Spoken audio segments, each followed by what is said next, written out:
Hey y'all, what's up with it? It's your girl Melanetti Essential, and I'm back with another blackout video for the collective, beloved. Listen, I wanted to chop it up with you guys real quick. Let's talk.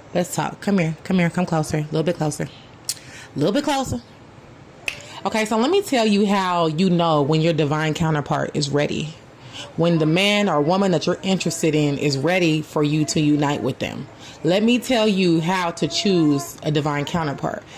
First and foremost, shadow work has to be done. If you've done your shadow work and you've cut off toxic people, places, and things from your past, including family members, including mamas, including grandmamas, including anybody who has control over your life, including groups of people that you used to deal with that aren't, they may not, I don't know.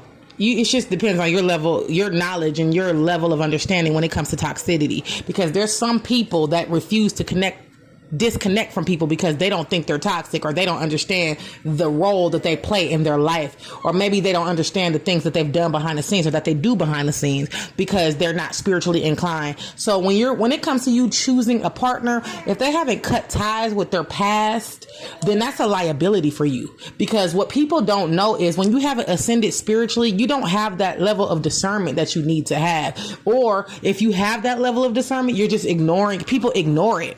Because they're people pleasers. They want to be validated and accepted by groups and people and family and things like that. So let's say you're dealing with an individual that's highly gifted, very skilled, have some knowledge of the Most High or spirituality or religion, whatever the case.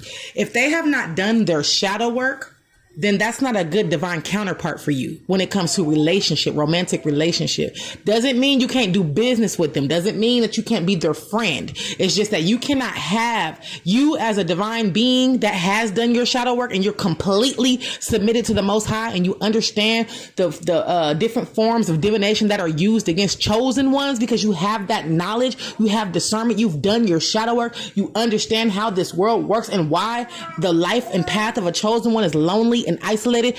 You understand that. And another person who has not gotten to that level of understanding can be a liability to you. They may have good intentions, but because they have not cut ties with their past, whatever path that they were on or that they currently are on, and they're covering it up, or they're just scared to detach from it, that can be a liability to you, because a person not knowing the characters in their story and the things that they do behind the scenes is a liability to you. You may know. Because you're a seer, you know your spiritual gifts, you understand how life works, the life of a chosen one. So you may know, but they may not.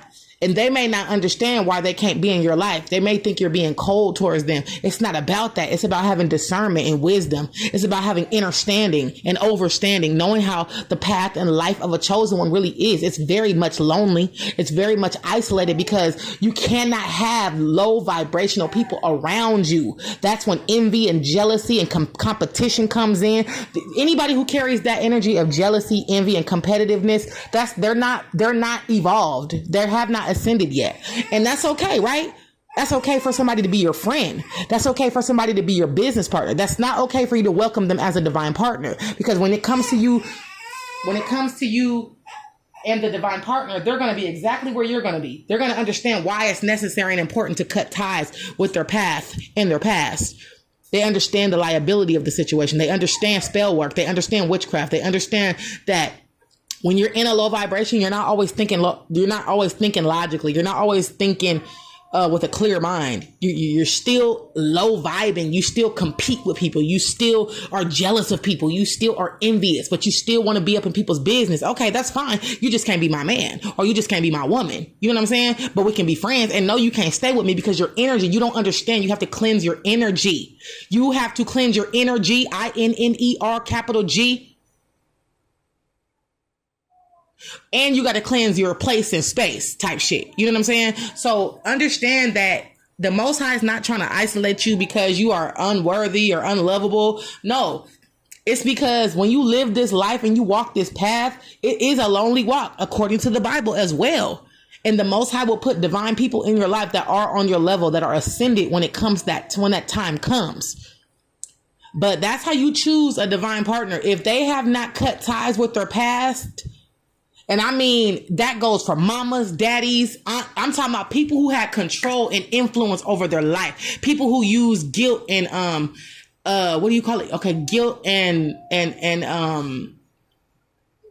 manipulation to hold on to people for their own reasons. Like if you take care of older people and there's nothing wrong with that. Don't get me wrong. Please. I hope I'm speaking to people who are high vibing for real.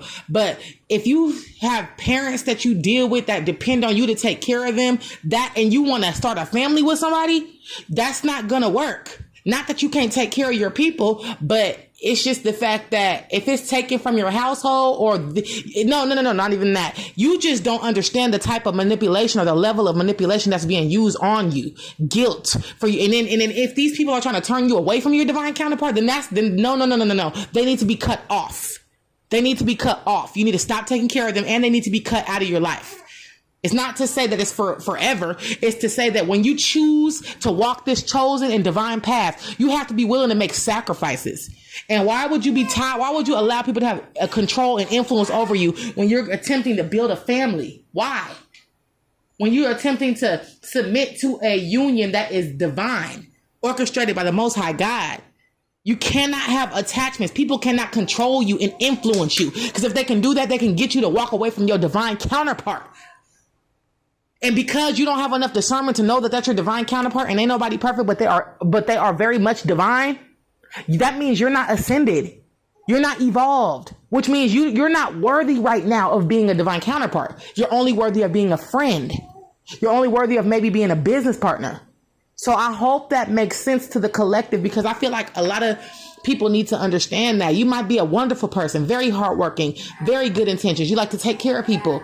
That doesn't mean that you're ascended. That doesn't mean that you're evolved. That doesn't mean you've submitted to the Most High, because if you have, you will be lonely, or not lonely. You will be walking this walk alone. Or you would understand the need. You would understand why he asked us in his word to let go of people, places, and things that no longer serve us. You can't say you're submitted to God, but other people can influence you. Other people got control over you. People who, they may be your family, but that don't mean that they haven't been manipulating you and using spell work this whole time to keep you trauma bonded to them so you won't leave them. And that's interfering in your relationship. But you're on the fence about it because you're like, oh, this is my family. Okay, well, you shouldn't be on the fence because, first of all, the Bible says that when you come into a divine union, you're supposed to leave your family to join to your mate. And if you still connect, when you do leave them, but you're still connected and they're still telling you to leave people and I don't think she's for you, I don't think he's for you, you need to come back home, I need this and that. No, that's going to interfere. That means you are a liability. Sis, bruh, you're a liability. You have no spiritual, you don't have the right knowledge, wisdom, or understanding. Like, you still need to do work. You got shadow work to do still. So like I said, it doesn't mean that you can't be friends with them. It doesn't mean that you can't do business with them. It just means they're not ready to be in a relationship with you. You guys cannot live together because you have already done your work. And they, people that they're still connected to that don't like you or don't understand why they're with you can easily influence them to leave you. And then if they have depending on the level of control they have over that person, if they don't do what they say, they may turn to other means, manipulation, spell work, lies, trying to get them to, just word spells, all type of different things to try to impose their will on them. That is a liability to a divine being. We ain't got time for that shit. We don't have time for that. We've been did our shadow work. It's nobody but us and our kids and our business and our abundance. We don't got nobody dictating our life. We don't got nobody all up in our pockets and stuff. No. So yes, that is how you choose a divine counterpart, beloved. Understand that. Overstand that. Period. All right, y'all. Love and life, family.